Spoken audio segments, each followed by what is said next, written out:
I've forgotten the combination. It's not very hard to open though. You just take a screwdriver and pry off the latch, and then, oh, that's what's in there. It's spent cans.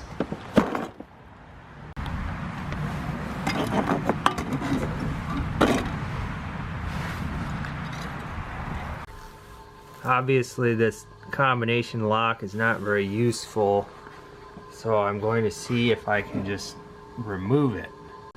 I've got a T15 Torx bit, which is what these are.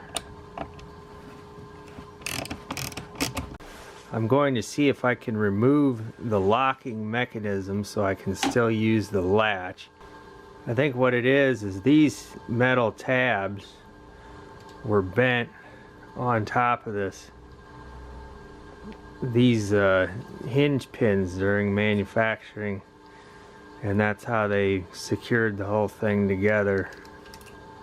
So I'll just move those back there to see if these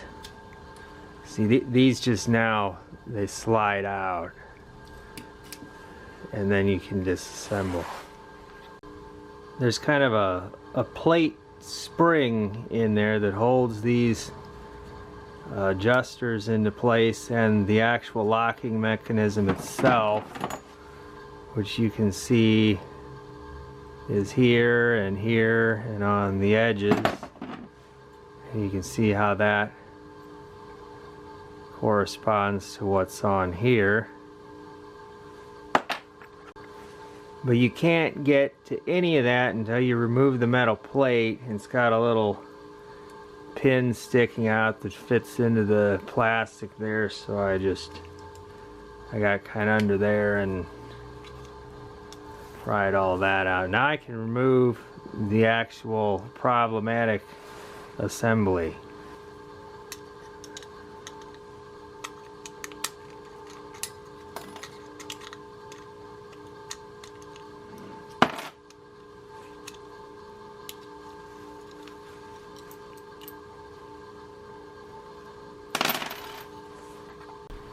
And then you could use these for an arts and crafts project.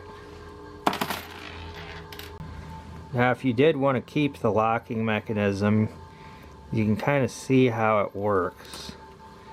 There's little pieces here. You can see those little buttons or whatever you want to call them.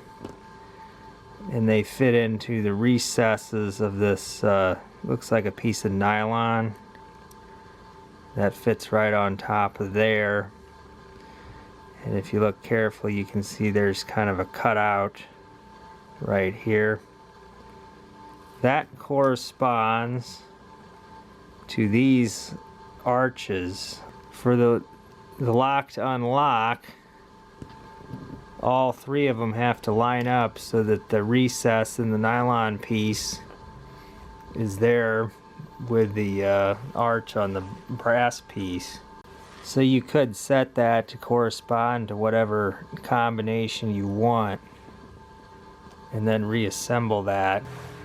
Now I'm just reassembling things in here. You can see that longer double spring assembly, and that black part has to go on first.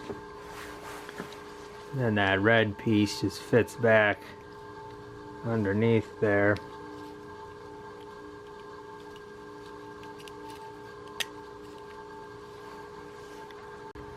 Now this little spring on the other side, you can see the one end of it rides kind of up against that ramp on the edge of that black plastic piece. See it a little more clearly right there. And then I have to reclip the other side of that spring back into the little hook on the plate. So the assembly is together. I just haven't pressed the pins back into place yet, but you can see how that hooks in. And this is now free to push all the way up. It doesn't have the And that's how that can move like that.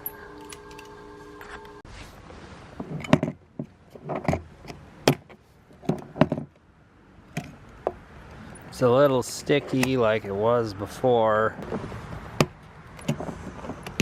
This handle's kind of a nuisance too because it gets in the way of you being able to fiddle around with the latch.